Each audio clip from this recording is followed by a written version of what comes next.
আসসালামু আলাইকুম। ঈদ মোবারক। সবাইকে ঈদের অনেক অনেক শুভেচ্ছা। এবার ঈদ উপলক্ষে একটি মজাদার ছানার মিষ্টি নিয়ে হাজির। আমার বাড়িতে এই ছানার মিষ্টিটি বানিয়েছে আমার ভাবি। এর জন্য আমাদের প্রথমেই লাগবে ছানা। ছানাটাকে প্রথমে পানি দিয়ে ভালো মতো ধুয়ে নিতে হবে যেন এর টক স্বাদটা চলে যায়। এরপর এটাকে পানি ঝরানোর জন্য রেখে দিতে হবে। পানি ঝরা এই ছানাটাকে একটু ভালো করে মুথে নিতে হবে। এখানে কিছুটা স্বাদ মতো চিনি, যার যে স্বাদ অনুযায়ী চিনি দিয়ে আবারও এমনভাবে মুথতে হবে যেন একেবারেই মিহি হয়ে যায়। একটা প্যান নিব, সেটা একটু গরম করে একেবারেই অল্প একটু দুধ দিব। সেখানে একটি ছোট এলাচ ছেঁচে দিব। এলাচ দেওয়ার কারণ হচ্ছে একটু সুগন্ধি বা একটু মজাদার সুস্বাদু গন্ধর জন্য। ওই দুধটা একটু জাল হয়ে আসলে সেখানে একটু ঘন দুধ দিতে হবে। এটা আপনারা চাইলে গরুর দুধ ঘন করে দিতে পারেন, চাইলে ওই দুধটাকে ঘন করে নিতে পারেন, অথবা কনডেন্স মিল্ক দিতে পারেন। আমার ভাবি এখানে গুঁড়া দুধটাকে একটু ঘন করে নিয়েছে অল্প একটু পানি দিয়ে।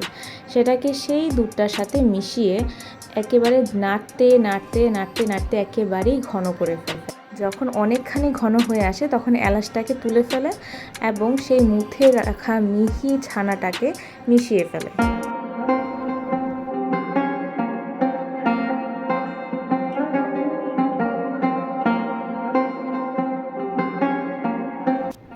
আবারও ওই ছানাটাকে মেশানোর পর এক টানা নেড়ে যেতে হবে, আর নয়তো লেগে যেতে পারে। আমরা এর জন্য ননস্টিক প্যানটার ইউজ করেছি এই রিস্কটা কাটানোর জন্য, যেন লেগে না যায়। পুরো একটানা নাড়তে হবে। আমরা এখানে স্যাফরন ব্যবহার করেছি, এটা একেবারেই অপশনাল। যদি কারো ইচ্ছা না হয় ব্যবহার নাও করতে পারেন, চাইলে ব্যবহারও করতে পারেন। এটা একেবারে একটু গন্ধ এবং রঙের জন্য ব্যবহার করা। 1 চিমটি লবণ দিয়ে নিয়েছে যেন স্বাদটা আরও বেশি সুস্বাদু হয়।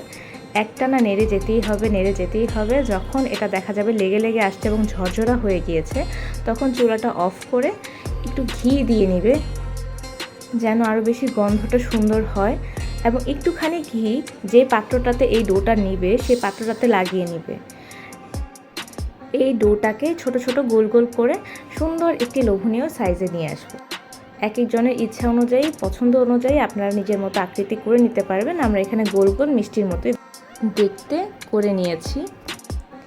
কিছুটা গুঁড়া দুধের মধ্যে এই গোল গোল মিষ্টিগুলোকে একটু গড়িয়ে নেব যেন একটা সুন্দর লেয়ার হয় এবং দেখতে আরও বেশি লোভনীয় এবং সুন্দর দেখা যায়।